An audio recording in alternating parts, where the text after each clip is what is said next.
All right, guys, today's guest is a chef, entrepreneur, and one of the driving forces behind one of Aurora's fastest growing catering companies. He spent years working in professional kitchens, learning the craft from inside and out.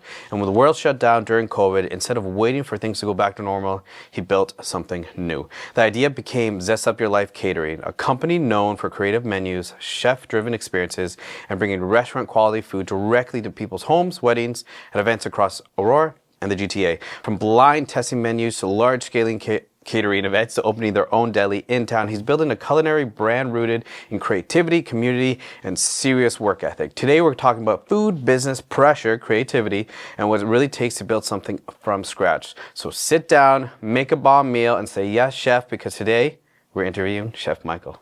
Stronger, smarter, faster, healthier, better. Yay! So you brought some treats to us. Yeah. So can you tell us and the audience what this is? Yeah. So we just brought our brand of sparkling water. We partnered with Market Brewing to create it. Long story short, when I got sober almost 6 years ago, I tried to find an alternative to like pop. Anything like with sugar or like whatever, because I was playing with pre-diabetes for like a while. Mm-hmm. It's a little game we play with each other. Yeah, I love you say we're playing with it. Yeah, it's like, hey, it's like, you want to hang out for a bit? It's like, not right now. Not right now. But like every time I would like, the substitute for the drinking would be like pop or juice or whatever. So when I went by Market after trying literally every other brand on the market, we tried theirs and I was like, this is amazing. I was like, let's brand it as Zest and then sell it as well. Selfishly, it's just so I can have them at my disposal at all time. It's okay. But it exploded. It went nuts. Everyone loved the branding of it. The branding was supposed to be my kids on the lemon lime one, and then that kind of snowballed with my wife. So she was like, well, let's do like another one. So this is like one of our chefs, Soil, and so it kind of looks like him. And then one of our old chefs, Trevor, the other one looks like him. And then my wife's branding is the pineapple, and she's currently developing that as well. So we kind of try to keep it like all us. That's kind of cool. Yeah, but then make it look like a beer because it sounds like a beer. Yeah. But it's just water. Yeah, it gives that like feeling of like just having that. Yeah. So this one is Citrus Spark. Yeah. Orange, which is like one of my favorite flavors. So this is definitely a first time taste. Yeah. I like it. It's good. Right. Stacey, which one did you grab? Bumbleberry. Bumbleberry. She said she really likes that. Do you have a favorite? Yeah, so the way that we advertise is we advertise them like in different stages. So I say that the lemon lime one is the most refreshing, whereas the bumbleberry has the best flavor. Orange is like for everybody and their mother who likes orange. Everybody and their mother who loves orange. That's me. Yeah. So most times when people see it, they either go orange, or they go orange, yes. No, I love a good, because orange is so refreshing. Yeah. Like a crisp orange flavor. So nice. Yeah. So since you brought that up, I love watching it's interesting because I don't like watching cooking shows, but I love cooking movies. Right. Because I love how much pressure they have to contain. Yeah. And you brought up a little bit why is there I don't know if the right word is stigma or archetype, but like where they drink a lot in that world? Yeah. Why? Because we're all criminals. What? It's a thing. So like usually what happens is that people who fall in love with the kitchen are people who can't sit in an office. Okay. They can't take direction well from other people, especially people who they don't have any like respect for. But then when you enter a kitchen, you learn the respect really fast. You either sink or swim. So the ones who kind of enter the kitchen and go with it, they take on the pressure and the stress and then they move. Or the ones who don't, they fall off and then they go back to the office.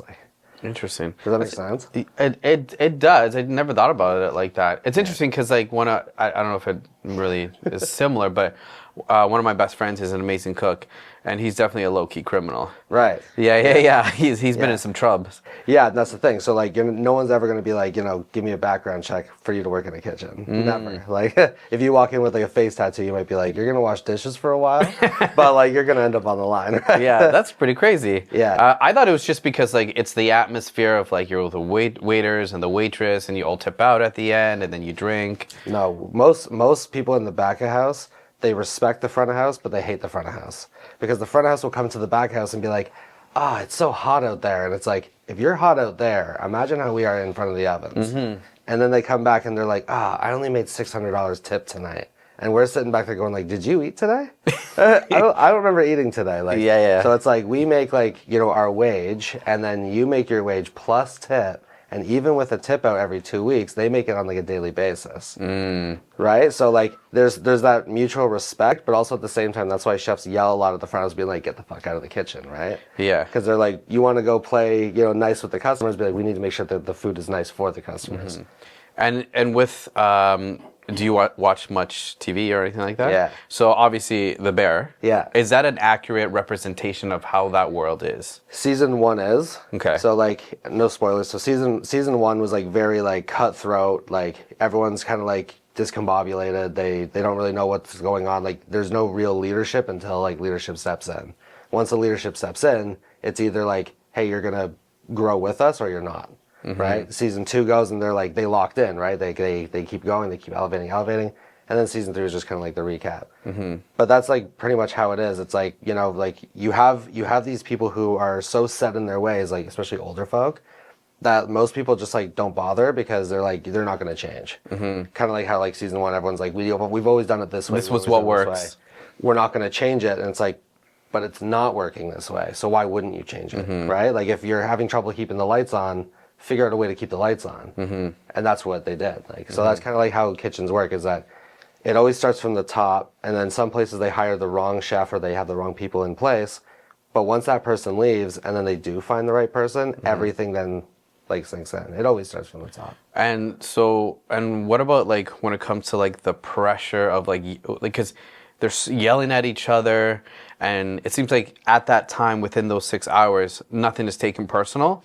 No. Because it's just like, this needs to be done right now. Yeah, it's like, just do your fucking job. Yeah. But the ones who, I mean, you'll see it kind of gets like cliquey, where it's like, you'll have like the chefs who they know that this is their job and this is exactly how it's going to work. And you can yell at each other all day and night if you want, but then they're going to have a beer after work or water.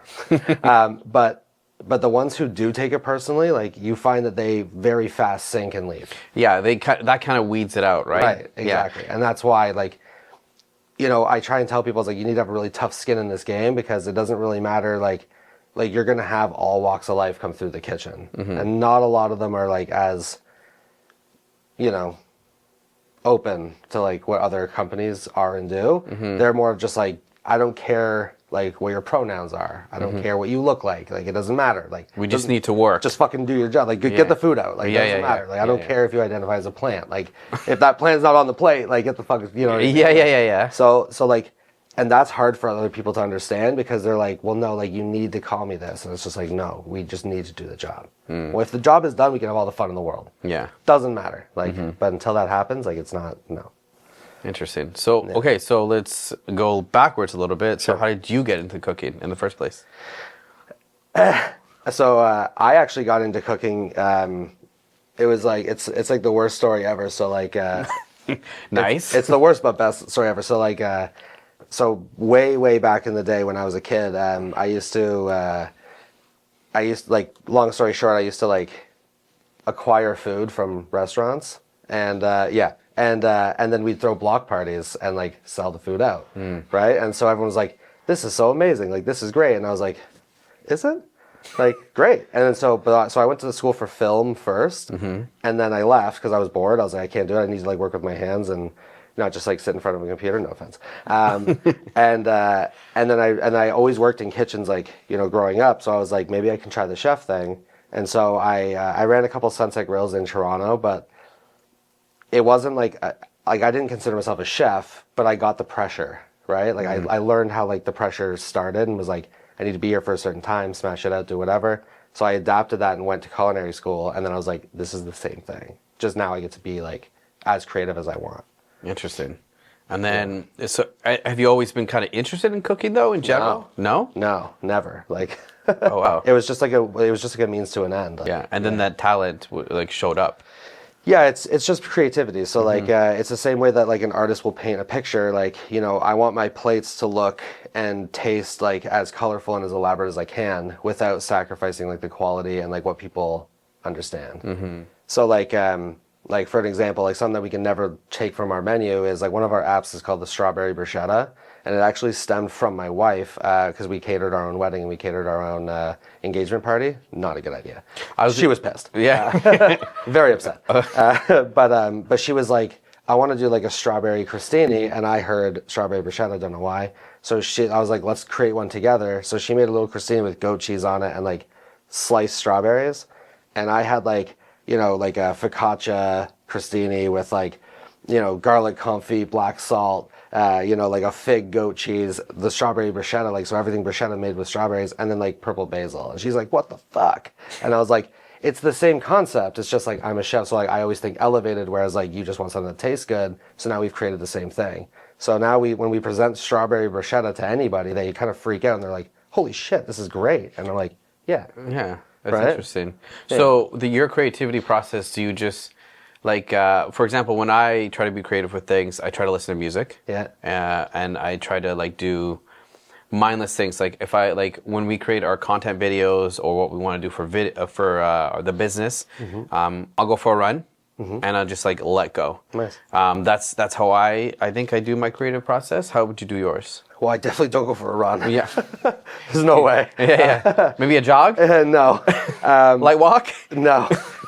Honestly, so what I do is, so I do watch a lot of TV. I listen to a lot of like podcasts. I listen to a lot of different things. But what I do is, I don't necessarily watch TV for the TV. I watch it for like the idea behind it. Or I'll watch it for like some sort of like creative element that they bring to it.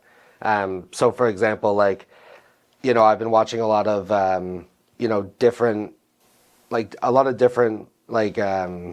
guess like success stories of whatever. And I try and say, okay, well, like this is just like a whole bunch of garbage. Like where's like the hook? Like where is that? And so then I take it and then I use it.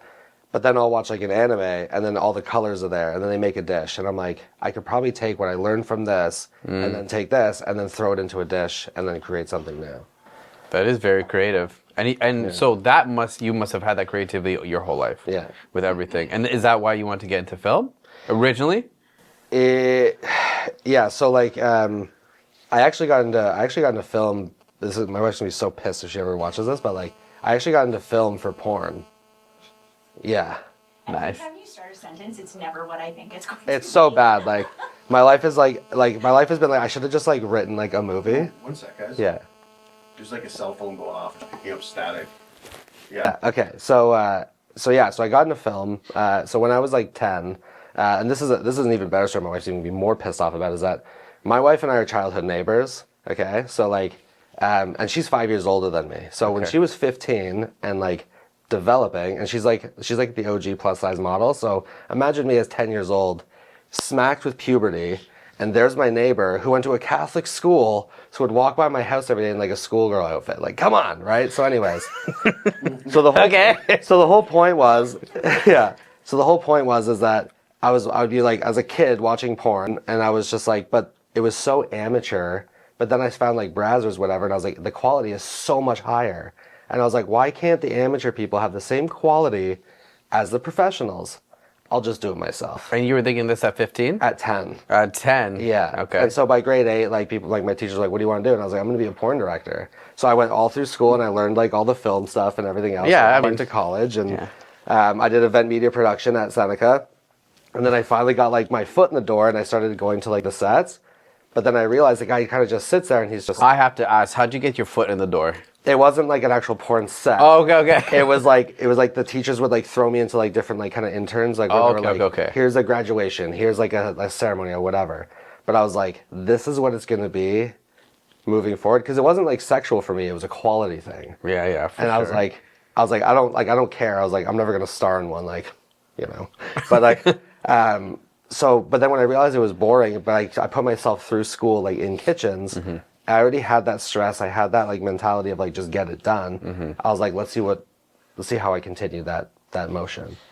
And that's how you got into film. And that's how I got into the cooking. I left the film for the cooking. Yeah. I think you made a good decision. Me too. Yeah. And so, I mean, when did you start dating your now wife? So I've been sober almost 6 years. We've been together almost 6 years. this year. Okay. Yeah. So you've known each other. Yeah, but we've known each other for 32 years now. Oh wow, Yeah. that's pretty interesting. Yeah. She left me on red a lot. Yeah. Oh yeah. A lot. Like, But you know what though? Persistence. yeah, I got that. Like, Yeah. It took me 18 years. So like, if by the time I like hit puberty, 18 years of like, you want to get a coffee? You want to just hang out a little bit? I'll make you a sandwich. Yeah, and that's how I got her. No way. Yeah, What so, was like- the sandwich? Yeah, it wasn't a sandwich. It was actually like a dish. It was a. So I started making her like salmon dishes, and I started making her chicken dishes, and then I was like, I got to mix it up a little bit. I was like, it's like she can't just like everything I make her, so I made her shark, and she didn't like that. And then she was like, make me something else. That was bad. I was like, okay. But that's how that started. Is that like we were supposed to be, because she's like I said, she's like the OG. Like plus size model, so she has like 116,000 followers or something like that.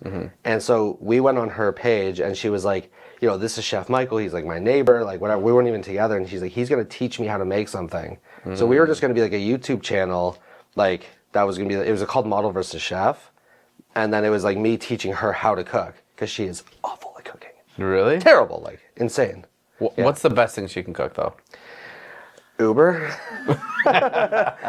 No, she's got like something, but like I'll eat anything she makes. Like, Yeah, just 'cause 'cause love. I'm not gonna eat it. I'm not gonna like make anything at home. Oh, yeah, you don't eat out at all, eh? I eat a lot. Yeah, look at my body, man.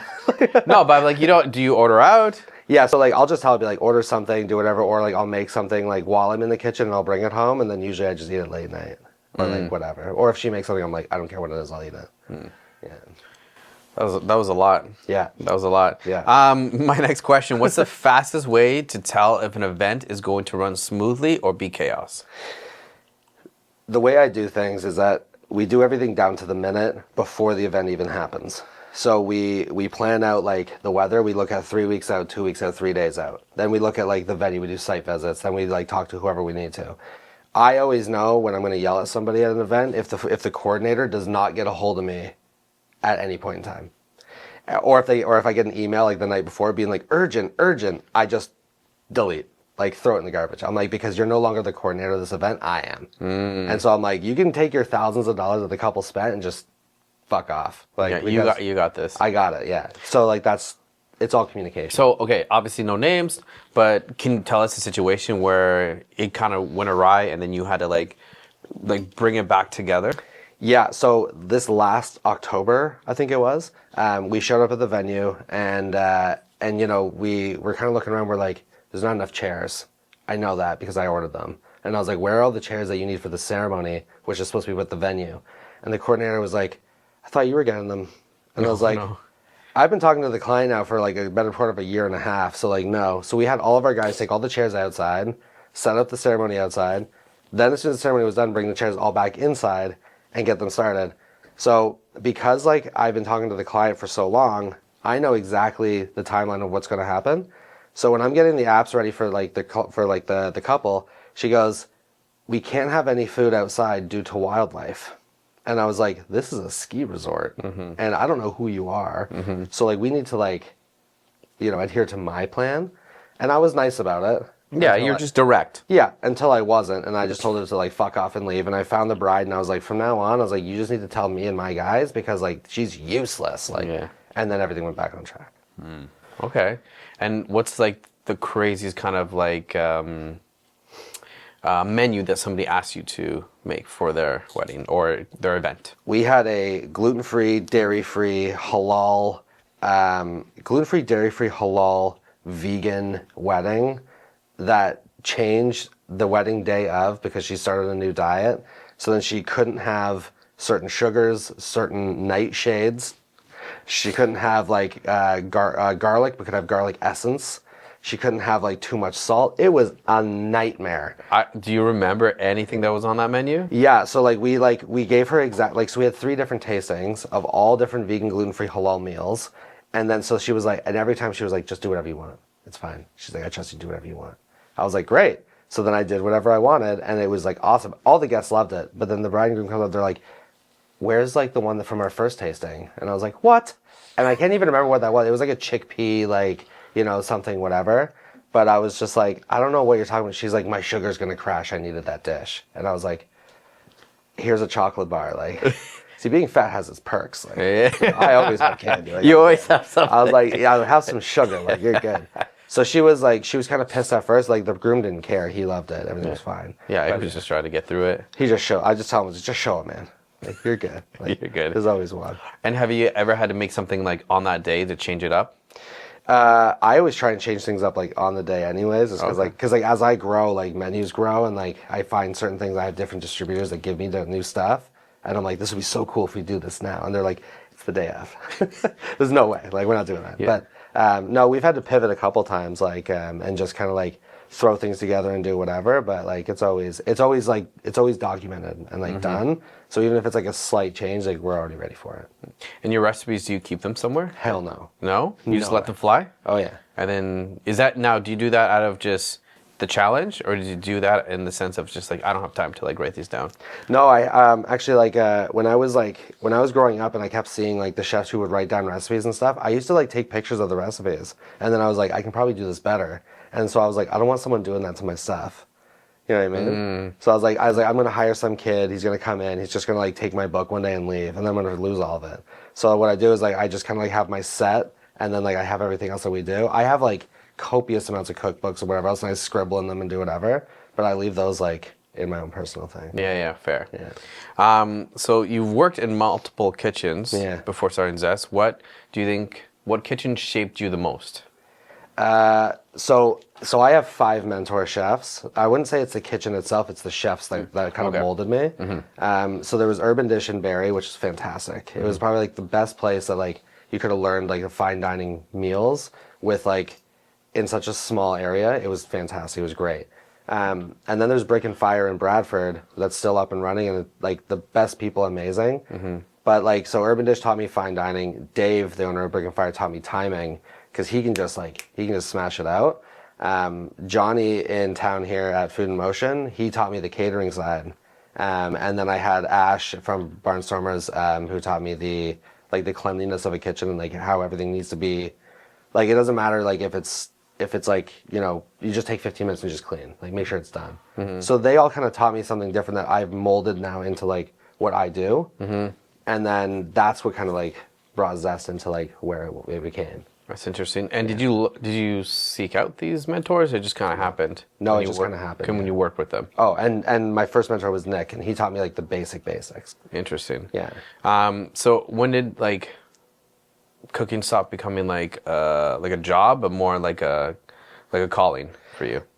So it was actually my wife. Like, she got me out of the restaurant game. I was at Brick and Fire. I was doing all the specials. I was doing whatever, and then I started working in Aurora at the Moody Cow Pub as like the head chef. And she was like, you've been given this concept. You've been given this theme. So like, you know, like Brick and Fire is like an Italian vibe. The Moody Cow Pub was an upscale British pub. I've been there before. Yeah. Right. So she was like, these are your recipes that are like making them all this money. They're like, you need to do something for yourself and grow this and do it yourself, right? And so she was like, it's time to quit. And so I was like, all right. And so I did. That's crazy. Yeah. So we talked about a little bit, but Zest started during COVID. Yeah. So what was the turning point for that? Like, what talk to me about the origin stories of that. So Chrissy and I, we did like the model versus chef like on her thing, and then her agency called and was like, this is a great idea, like you got to keep going. And so we were like, let's do some more videos. So we did some more videos, and then people started seeing it on Instagram, and they were like, do you do catering? And we were like, no, like, but we could. So we did. And so when the world shut down, and my biggest thing is like, you know, back to the whole like, you know, awesome part of my childhood is that I have like this huge thing of like speakeasies and like not doing like what I'm told. So when the world shut down, we created this ad and this campaign of like just like a shh, right? So we had like, you know, we'd have like people doing like shh, and then like put like the Zest logo like on their eyebrow, or like shh, and then they have it like on the mask, and everyone's like, what is this like shush like thing you keep posting? And we're like, it's okay, like if you don't know it, you don't know it. But people did get it, and they were like, we have a party. I'm like, great. And they're like, we have Sorry. like 15 people. And I was like, Great. I was like, well, you know that you're only allowed 8 because the world shut down. With Yeah. COVID. And they were like, well, we have 15. And I was like, do you have a back door? And they said yes. And I was like, if you don't mind us jumping a fence if anyone comes knocking, Yeah. we'll do your party. And that's how Zest started, is that like people wanted to still go out but couldn't. They needed to find people like me that will go to them. And then it just snowballed. It helped because like they already tried my food like at the Cow. They tried my food at Brick and Fire. Then they started like talking, and everyone was like, you can still have the restaurant in your house. He'll just come to you. So that's where my creativity was able to like come back out, where I was like, give me the theme, give me like the idea, and be like, I'll create a menu for you in your house. We'll sweep, we'll mop, we'll clean up everything, no problem. And then they were like, we're back entertaining guests and doing whatever. Yeah, so you brought the restaurant. It was like a speakeasy, yeah, but in your house. Yeah. It's pretty cool. Yeah. I wish I had a Zest or something back then. I wish I knew you back then. Yeah. So how would you describe your cooking style in 3 words? I would say unique, elevated, and familiar. And what dish right now best represents the Zest lifestyle? Our beef Wellington. Beef Wellington? Yeah. All right. Is there something that you've been meaning to try to tackle?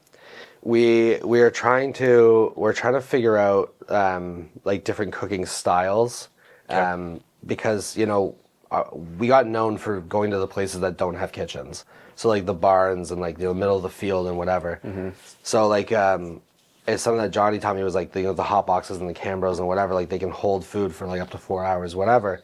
But I was like, there has to be a better way to like transport without losing the quality, because like everything keeps cooking even in the hot boxes, right?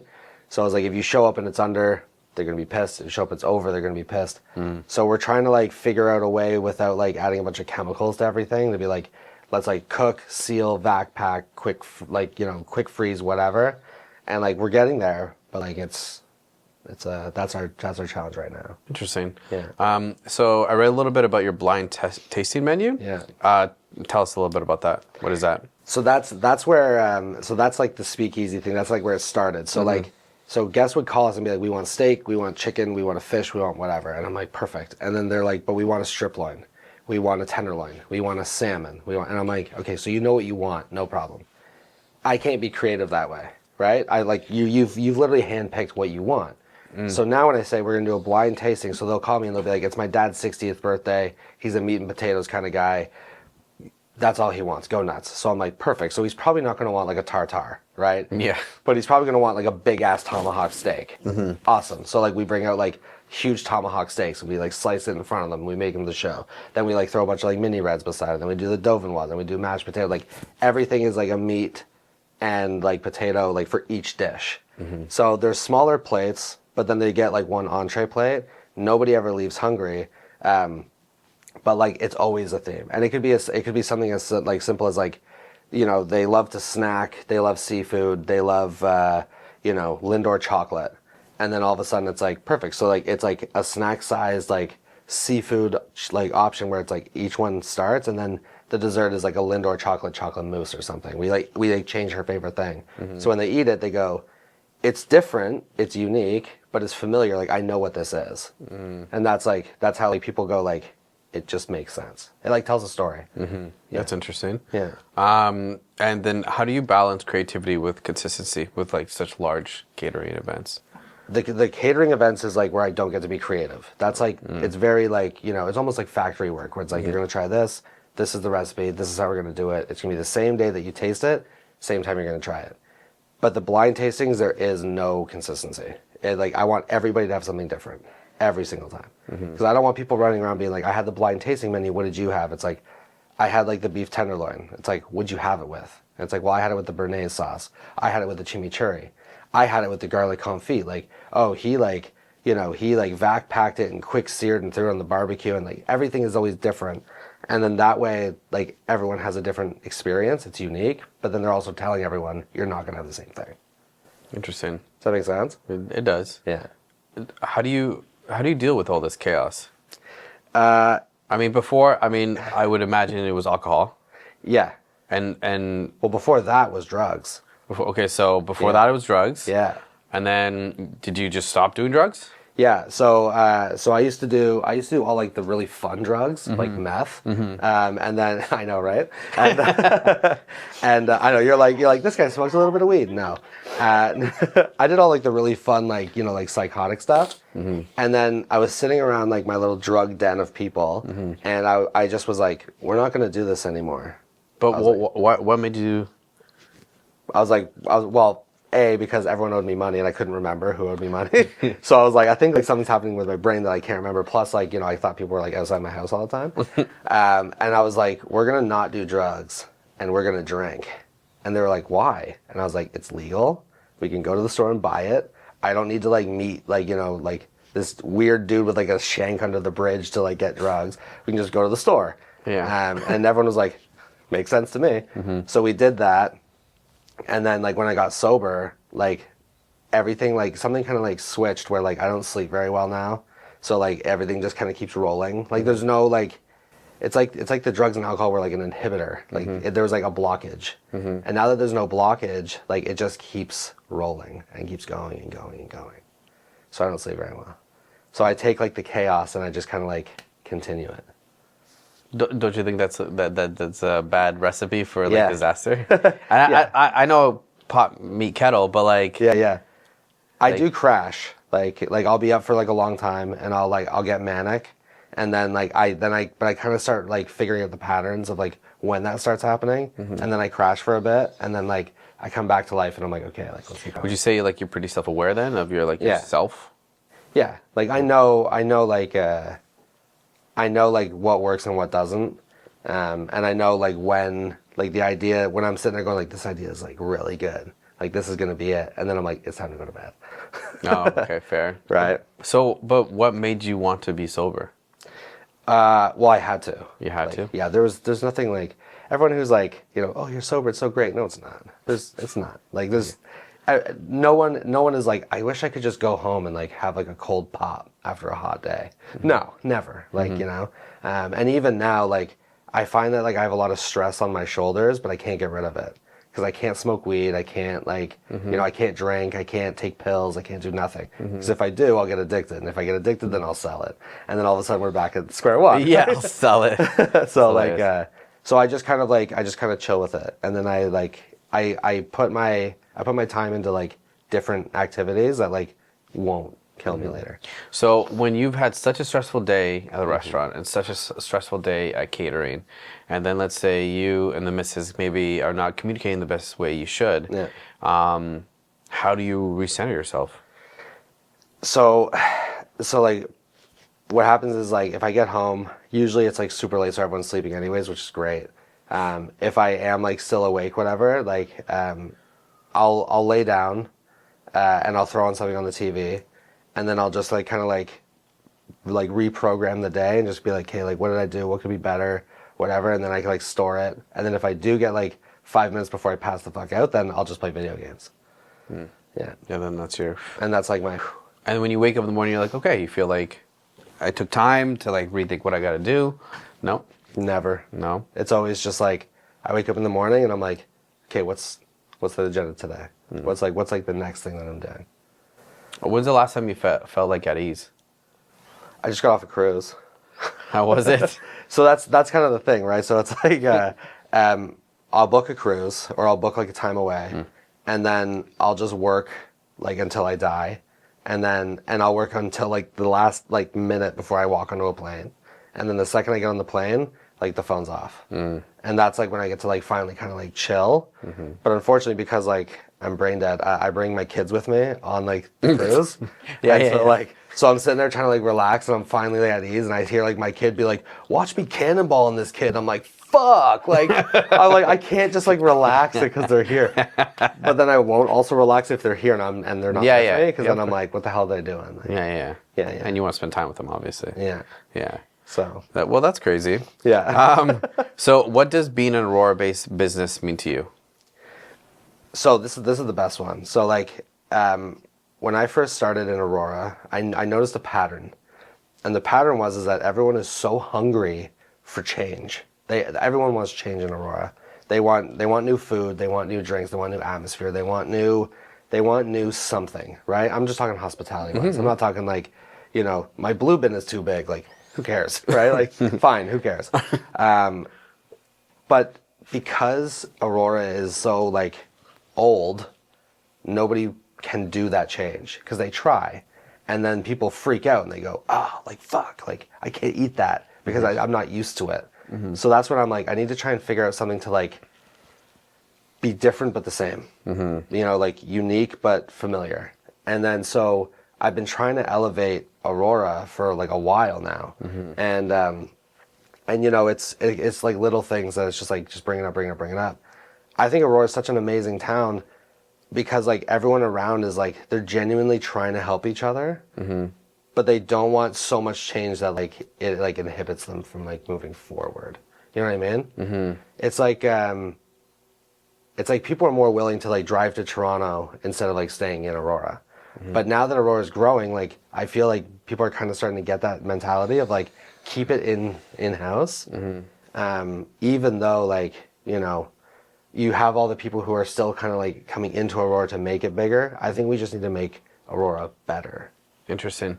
Well, we talk about this ongoing, but like we just feel like there's like kind of to add what you're saying, but we feel like there's a little bit of a missed opportunity in Aurora when it comes to that kind of stuff, because we talk about like when you say let's go for a nice dinner, you think of Main Street, right? When it should be like, if you look, like I think it should be Aurora, like, right? And so it's just interesting. It's like you think of going to these places on Main Street or whatever, and it's just like we in Aurora we have a handful, and a lot of them are chains, right? And I'd rather support local, like actual local though. Yeah.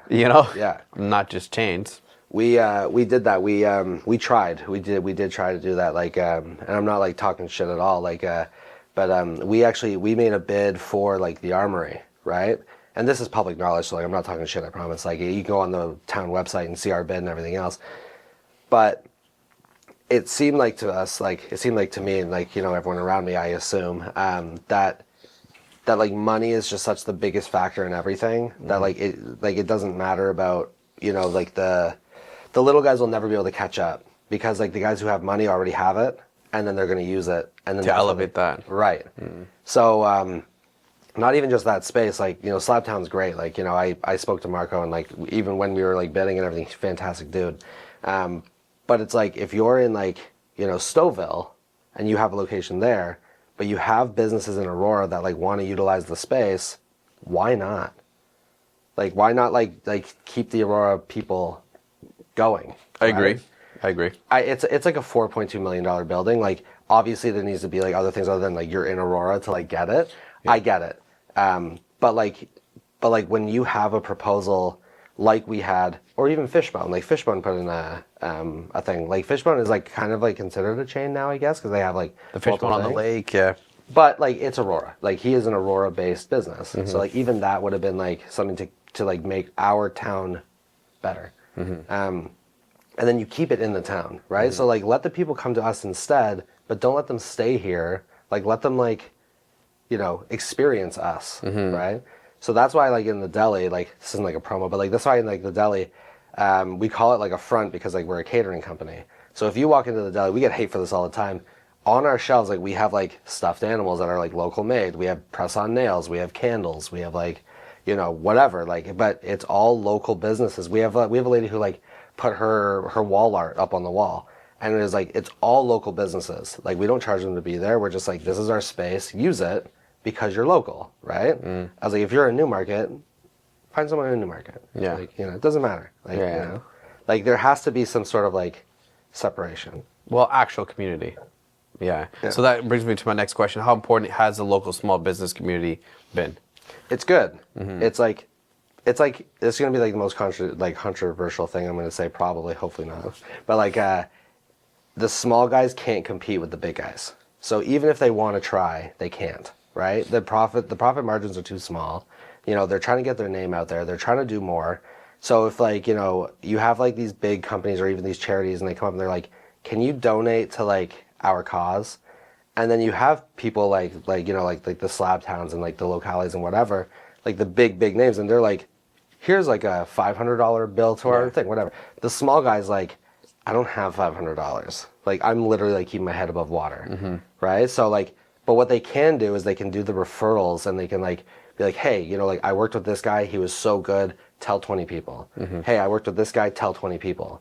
Because that, like the word of mouth alone is like what started Zest. It's what starts most of like the small guys, and it's what gets them into like the bigger places later. Yeah, I feel like when you're an entrepreneur like that and not a big chain, like kind of millionaire or billionaire, whatever the case may be, it's all about like your network is your net worth. Right? Because the more people you know, the better communication you have, the more of a better relations you have, the bigger your network is, the bigger your net worth is, because they trust you, right? Exactly. And I feel like that's kind of what you did basically, or what you do in general, right? Because you're helping all these other people keep simple things, but good things into your restaurant or deli, and they will tell another person. Then it goes forward and it goes forward. Yeah. Right. So you're playing the long con. Yeah. Yeah. It's like those things where it's like if you're gonna survive, you're gonna survive. It's like you just have to, right? So like, and I mean, I tell all my clients, I was like, you know, I'm gonna do your wedding. And I was like, but I'm going to do my food. And they're like, well, I really want like this. I'm like, no problem. It's going to be done my way. I was like, because it's your day, but it's my name. And I was like, and I have like, you know, if you have 100 people there, I'm also advertising to 100 people. They may not know me. They may not know my food, like anything else. Like, but they're maybe getting married, or they may be doing an event, or they may be doing whatever. It's like easiest way for me to do it. They get to taste it. Yeah. And I've booked like people like that. Like if people come up to me like at weddings, like I actually walk through the wedding like in a suit because no one wants to see the chef walking through. So I like put on a suit. I find the client. I go, see you later. I'm leaving. And and then I leave. But like if they catch me because like you know visible tattoos and whatever, they'll be like, here's my card. Like call me. Like I want to book something. I'm like, not today. Like today's not the day to book. Like you know you're at someone's wedding. Like you know call me later. Like you obviously know who I am. So like fuck. So fuck off. Eat my food. Yeah, just like enjoy yourself. Where do you want Zest to be in 5 years? I want Zest to be, I want Zest to be like a hub for all the small guys, like to create something bigger. So I want it to be like a catering company that we can do your fine dining dinners, which we do. We can do your galas. We can do whatever. But I want to be able to like take the smaller guys who are just starting out and be like, hey, maybe like it's Zest with this guy, and then now it's Zest with this, or we acquire them, and then be like, you're gonna work for us now. Be like, but do the exact same thing you're doing, like just kind of expand outwards that way. Do you want to trampoline them Yeah. forward? I tell people, it's like if you want me to do sushi for your event, I can do it. It's not gonna be good. I'll tell you right off the bat. Like, but if I find a sushi chef who's like, I have this business that like I really want to work with, and it's like perfect. Like join us. Book your services through us. We're good. Almost like a hub. Yeah. Interesting. Yeah. What motivates you after a long day? Nothing. Nothing. It just moves. It's like it never stops. So that's kind of like the problem. Yeah. What's one ingredient you'll never stop using? I love using garlic confit. Yeah. I love But why? confit in Why? everything. I just so like garlic itself is like you have people who like can't have it because it's so like harsh, and like if you add too much to a certain dish, they're like it's so garlicky. But then if you add the confit to it, like it kind of like has rendered into the oil, so you get the flavor of the garlic, but you don't get like that harsh bitter, right? It's like it's soft, it's smooth. You can spread it, you can add it, you can do whatever. So stuff like that, and it's so versatile. Like you can use it in everything, like everything. Most overrated food trend. Oh fuck. I don't know. Probably that cucumber salad. A cucumber salad? You ever see that? Like they put in the deli containers and they make they're like try this cucumber salad, and they shake it up and then they try and eat it. Have you seen that You ever before? seen that? It's like an Asian cucumber salad. Yeah, something like that. Yeah, it was all over TikTok for a while, and then it just like died, 'Cause- and then people like try to bring it back, and I was like, is this still happening? Like, yeah, I never did it. No. I'm gonna do it right after this. You're gonna make it better. I'll be like, watch this. I'm in a deli and doing it. Like Favorite comfort food after a long event? hot wings, From? Pizzaville. Oh wow. Yeah. That was so quick. Like you know. Oh yeah, yeah. That's not an answer. I was expecting. Yeah, no, like, so hear me out, okay? I've tried. Judgment, no judgment. Yeah, you know how long I took to find the waters? I did the same thing with wings, okay? Okay. So, like, I've tried wings everywhere. I've done whatever. Pizzaville has this thing. You go on their website. This is going to be like a plug, but, like, it's not. It's more like a hack. So you go on their website. It says, like, you can get 12 wings for $12 or some shit like that, but you have to spend $10 first. So you just put in 10, like, you just put in normal wings, then you do the special, and then remove the wings. Wow. Wow. You have to. If it works. Yeah, and then because they have like this like it's like a spicy like coated wing or whatever, and then you add the buffalo sauce to it with blue cheese.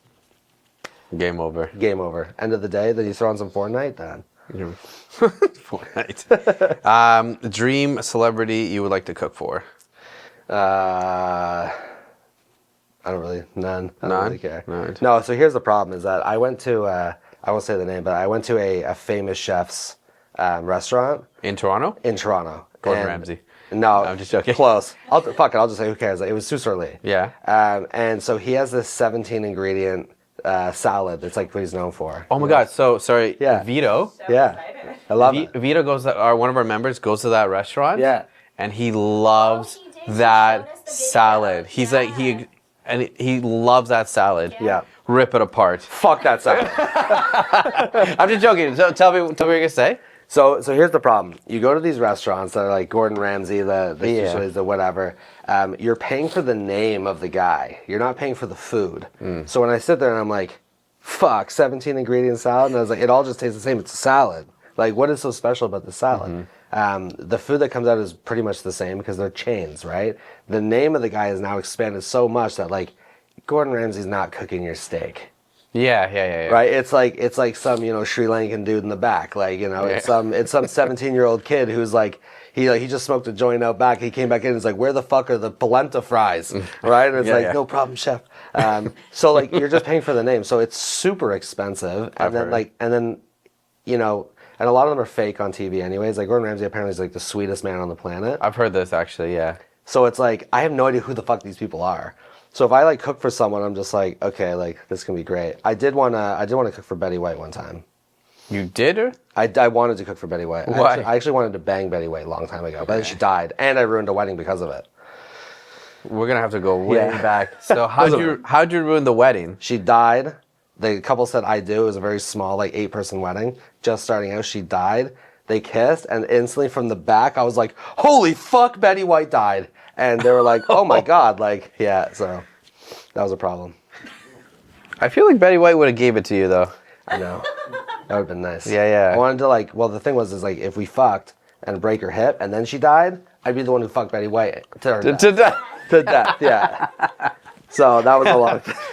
My wife thought does know about this, that. eh? Yeah, my wife knows about this shit. Okay, well she will now. I had a hall pass. Like, yeah, hall pass. Imagine that conversation. It's like, okay, so hall pass. Yeah. Betty White. 100%. I think that's okay. Go have at her. Yeah.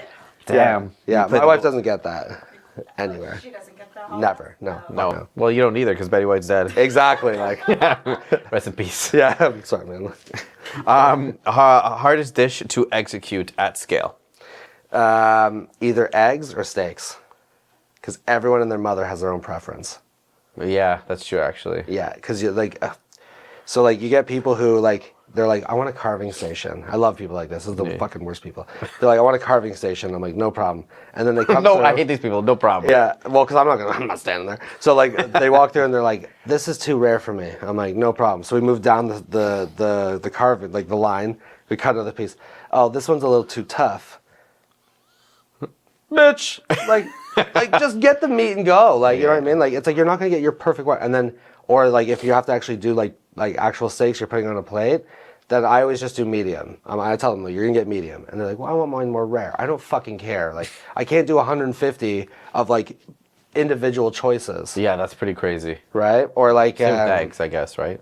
well, I mean, eggs is like you either have scrambled or you don't. And then you have people like me where I'm like, I like mine a little bit more runny because like, same. right? And then the people are like, this is way too fucking runny. This is too hard. This isn't over easy. This is over medium. Why is my poached egg poached hard? It should have been like, just fuck, eat it. It just eats. Like, Yeah. if it's like, if I was like, I want poached soft and it comes poached hard, I'd be like, bro, this is wrong. Like 100%. If it's like over easy and it comes medium, I'm not gonna say shit. Like, who cares? You know what I mean? If it's When you go to restaurants, do you find yourself overlooking everything in it? yeah. Yeah. Yeah, and Does I that ask- ruin the experience for you though? No, I don't really go out much, but when I do, like, I ask stupid ass questions. I'll be like, oh, like, what's like you know, the fish like market price? I'm like, or fish of the day. I'm like, what day? What did you get day? this? What day did you get? I mean, that's a this? fair question. I never thought about that though. What day? Yeah, because usually like restaurants bring in like the fish and stuff on like a Tuesday, and then like or like a Tuesday and then a Thursday, and that's why on Sunday like they say never eat fish because like it's the week they have to get rid of it. That's why there's always a fish special on Sundays. Oh, Yeah, interesting. it's always a thing where it's like if you see like a special on the board, you always have to kind of wonder, be like, was this sitting in the bottom of the freezer for like X amount of time? Has it been out all week and they just got to get rid of it, or like what's wrong with it? And honestly, who gives a shit? It's cheaper, so I'm like, fuck it, I'm getting it, 100%. That's hilarious. I'm not doing that. Like, no way. You get a lamb for $30, done. Like, send it out. Set it up. No problem. That's funny. Have you ever thought about like expanding into an actual restaurant? Fuck no. Hell no. No. No. Yes, chef. Yeah, no, fuck chef, no. Like, here's the problem, is that, and this is a big, big, big thing. In order to survive, you have to do more than one thing. You can't just do one. Okay, so like, if you have just a restaurant, you have to do catering on the side.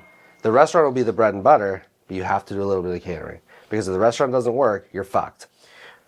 That's interesting you say that because even I mean I know it's not a real place, but even in the Bear, when they were doing awful or just kind of trying to come up, they had the sandwiches to keep them afloat. Exactly. So And they still went. They did like little catering things if they could. Mm-hmm. Yeah, you have to do more than one thing. So I try and do things 3 times. So like, you know, I get these waters. Like these waters, I don't just sell at the deli. Like I bring them to all our vending. Like I bring them to like, you know, any market that we do. Like whatever. Like I will sell them there. Because if I only sell them at the deli, they won't sell. But if I sell them at like we got the contract for like AFC games. Yeah. So we do like a lot of like the York University. People are like, "Do you have water?" Yeah. Be like, "Do you have just bottled water?" No. Well, it's hot as fuck. They're gonna buy it. Yeah. So like you bring it there, like you get rid of them any way you can. When we opened the deli, like it was a very clear understanding that we were like, this place is not gonna survive by itself, 100%, right? Because like people can come in all day and order sandwiches or order deli meats or whatever. There's no profit margin in that. We are a catering company, so like the deli is like our secondary. So we can do everything like catering, and then cross-utilize it in the deli to like expand and do more. interesting. Right. I mean, have you always had like this business savvy? Yeah, Yeah. yeah. Does it come from parents or just yeah? Hell no. No. My mom and dad, you could put like a clock to everything they do. It's insane. Like, Really? it would be like 8:52 p.m. I'm like, fuck, they're playing Yahtzee. I'll call them sometimes. They'll be like, what are you doing? Playing yeah. Interesting. Yeah. Do you have any siblings? Yeah, I have a brother and a sister. My brother's in Florida. He like he's I don't know what he's doing. I don't know what the hell he's doing. And then I have a sister who's in Barrie. And what is she doing? She's like she just had a kid like 4 years ago. Just had a kid 4 years Yeah, ago. she's working like in the school thing. Yeah, I don't really ask questions. That's fair. Yeah.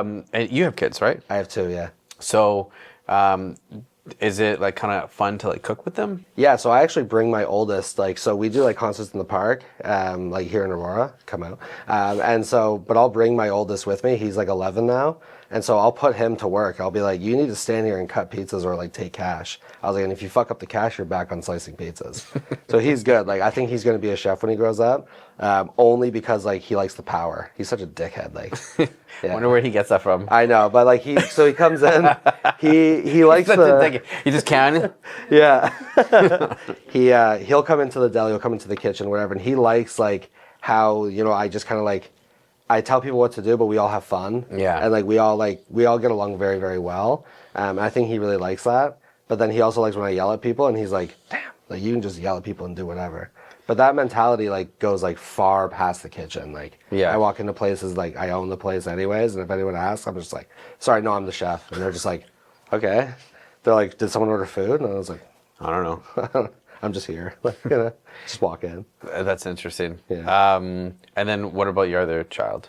So he's, I don't think he's going to do anything with food at all. But but they're both very, my youngest is very athletic. Like he's in like, he's doing like competitive gymnastics and stuff.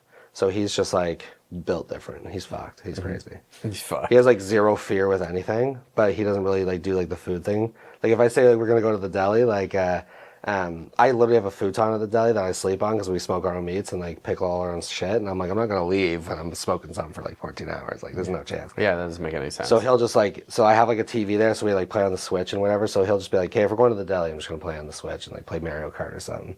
But my oldest will be like, I want to work like the deli counter and like take orders and shit. And I'm like, I don't know if I can do that. Like, you know, people come in, they're just like, why aren't you in school? And it's just like, you know, I was like, no, it's fine. Nah, it's fine. That's too funny. Yeah. And then like your support system from your wife. Yeah, she's like the whole reason that like Zest is a thing. So like she like took me out, like built it with me. Although I'll never forgive her for the name of Zest, because I thought she was like a fucking genius. Like she was like, we're gonna call it Zest Up Your Life, and I was like, wow. I was like, she knows that like there's more flavor on the outside of like when you go to a bartender will like zest something in front of you. It's because like the flavor and the smell of like the lemon or the lime hits you in the nose first. And that's what like entices you to have a drink. So like if you drink something that has like a lime in it, the first thing you get is lime because he zested it first. I was like, what a genius woman she is, right? Why? A year later, I have fucking Zest tattooed on my knuckles, okay? She's like, oh, I chose Zest Up Your Life, like the Spice Girls, Spice Up Your Life. That's what I thought it was. And I was like, don't ever tell anyone that story. Like, but what she does is that like, she's like built me up. She's like done it. She takes care of the kids. She has her own podcast. She does her modeling. But whenever there's like an actual like thing where I don't know, business wise, Zest, like, in the kitchen, whatever, she's the first one there that comes in and is like, this is how we need to fix it. Like she's very business savvy. Like she's like up, like above and beyond like all of it. What I find this so interesting with like I just find that chef world like so interesting because personally I'm very much like I say very outly like I'm chasing greatness. I want the podcast to be amazing. I want to eat the other people's lunch. Yeah. I want the gym to be amazing. I want to eat their lunch. I want to drink their milkshake. Like, you know what I mean? And at the same time, I handle so much chaos, right? And I think maybe that's why I respect and I love watching like chef stories and movies Yeah. like Burnt with Yeah. Bradley Cooper. Yeah. Like I understand that. Yeah. I understand knowing that it will never be perfect, but for some odd reason, you think you can do it. Yeah. Right? But at the same time, you're like, there's no such thing, but I can do it. Yeah. Right? So I find that so freaking interesting how chefs are just like on a constant road of like perfection with knowing that they'll never be satisfied. Yeah. And I think, and it's incredibly lonely. Yeah. So, do you? Is that how you feel with certain things? Yeah. It's Because it, like, sorry to interrupt you, but even like the way that you're talking to me about like, and then you're thinking about this, and then okay, that's good. How I'm gonna bring it back, and how I'm gonna make it better, and then how I'm gonna elevate this. Fuck the recipes. I'm gonna make new ones, and I'm gonna make them even better, so we can take it. Like these are all things like an entrepreneur should think about. Yeah. But I resonate with you a lot with that because even when I think about, okay, this is what's trending right now. This is how we're going to make the video better. This is what podcasts are doing right now. This is how we're going to make it better. Yeah. And it's just like, it's not about just being at that place, but how do we elevate that space? yeah. Right. And I feel that from you. I see that from you. And I think like, I think again, to go back to it, I think that's why I resonate with like that movie Burnt. Is it Burnt or Burnt? Burnt. Yeah. Burnt. And then obviously with The Bear, because it's just Carm's just so on that road. Yeah. On that road that he doesn't know. And I understand that loneliness. Yeah. You know? Yeah, because like we're not like we're in two different fields. Yeah. But we're not much different. Like we're very similar. Like it's the same thing. Like are you going to do a background check on someone who wants to like work in a gym? Probably not. Like, or you might. I don't know. But either way, like it's like like your drive will never stop. But then there's certain chefs or there's certain like podcasters or gym owners or whatever else, like they hit a level. They hit like a wall. They hit like a ceiling. But people like us, like we don't have that ceiling. It just keeps going and going and going. And it's hard to find people like us because when you're trying to talk about stuff like this, people like they will have a limit, and then they can't go they can't go any farther with you. I tried this on some of my guys. I was like, you know, because they're like you go to bed at 1 a.m, maybe they're like, you're up at 5, like why don't you just sleep in? And I was like, well, let me ask you something. I was like, if you had $1,000 a day every day that you woke up at 5 a.m, would you wake up at 5? And they're like, yeah. I was like, perfect. Here's $1,000. I was like, would you wake up the second day? They're like, yeah. I was like, perfect. Here's $1,000. I was like, would you wake up the third day? And they're like, probably not. And I was like, really? They're like, I just got $2,000. I'm like, that's your ceiling? I was like, I would never sleep again, ever. Like I would always expand and go and go and go. And I was like, but they just don't have that mentality. Like something has stopped them. Like it's kind of like the inhibitor. Like something has stopped them. Yeah, I do agree. I do agree with that. Aaron owned a very, very, very successful boot camp place in Aurora, and No he way. sold it. So he.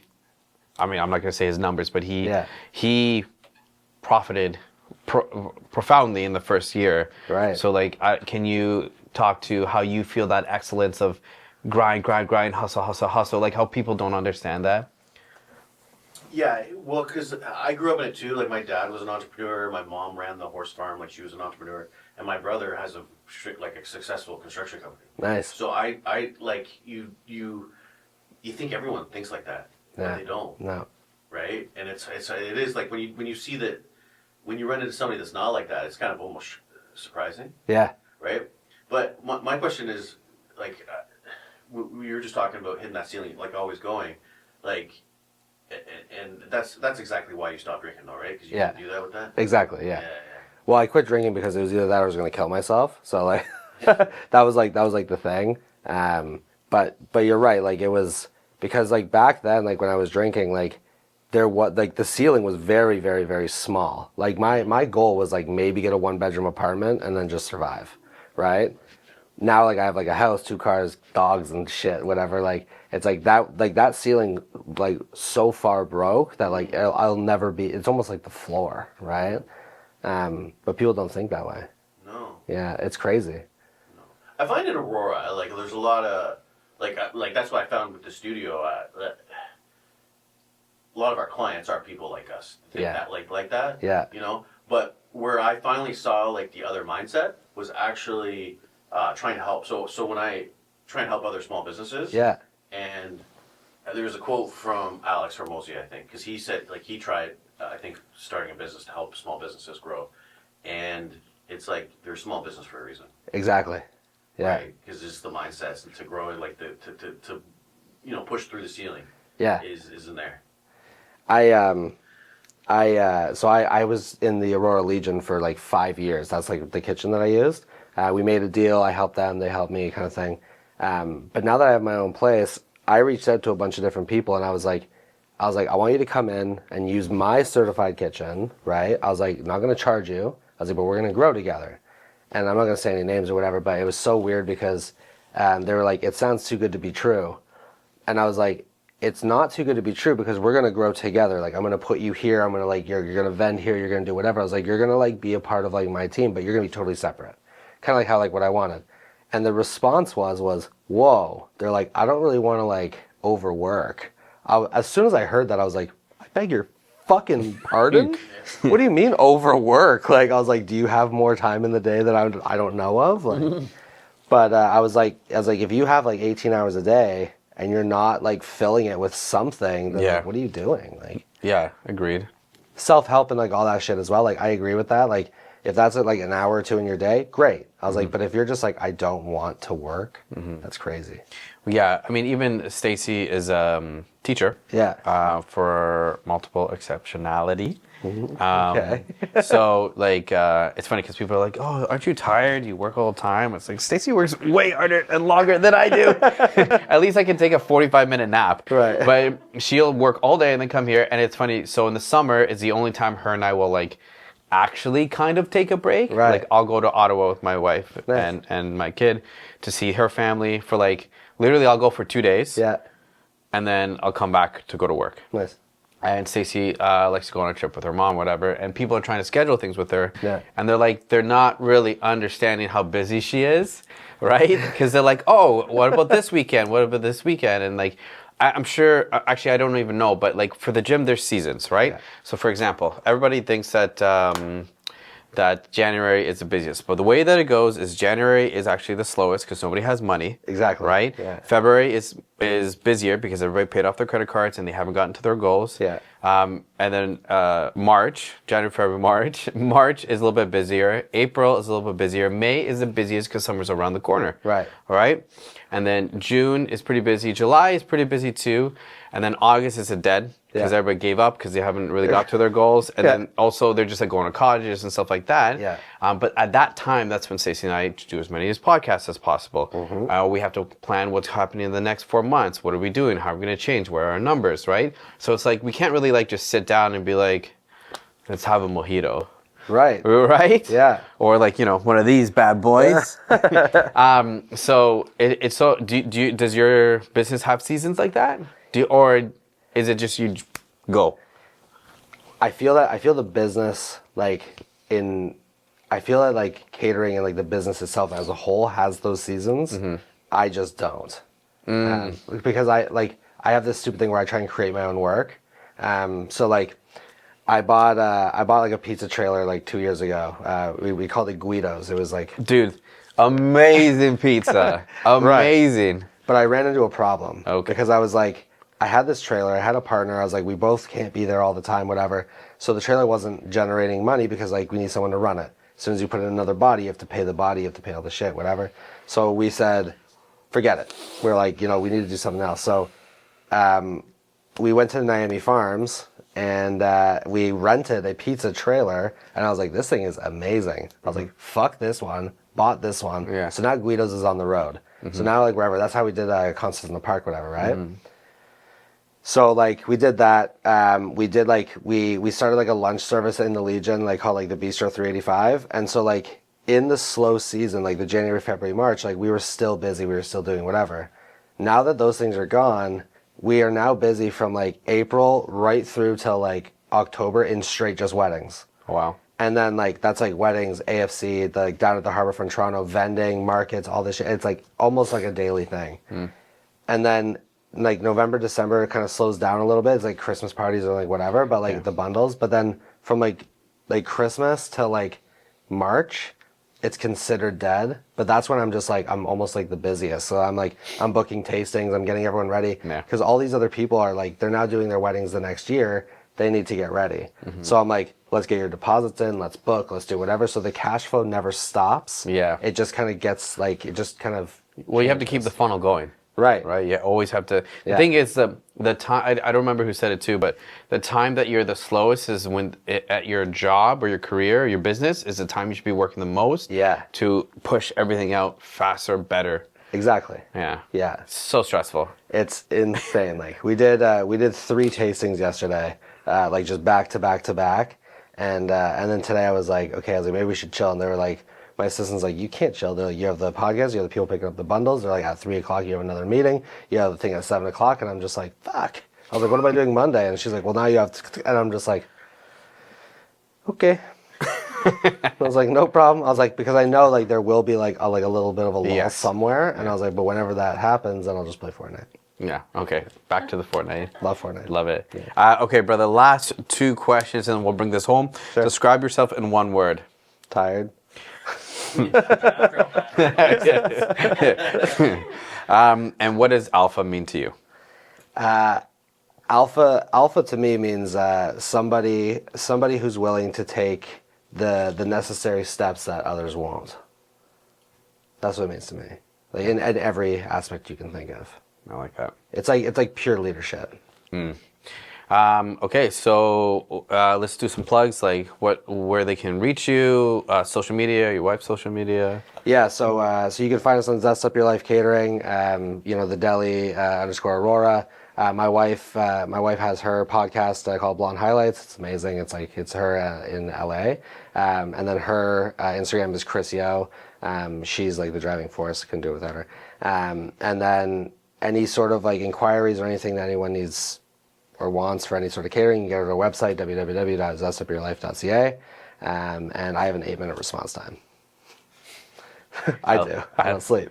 I love it. Yeah. Well, thank you for coming. Appreciate you. These Yeah. are delicious. Definitely try to buy these guys. Yeah. But if you are listening on Spotify, make sure to share, give him a follow. We are on the road to 100, and we're getting better and better with our guests.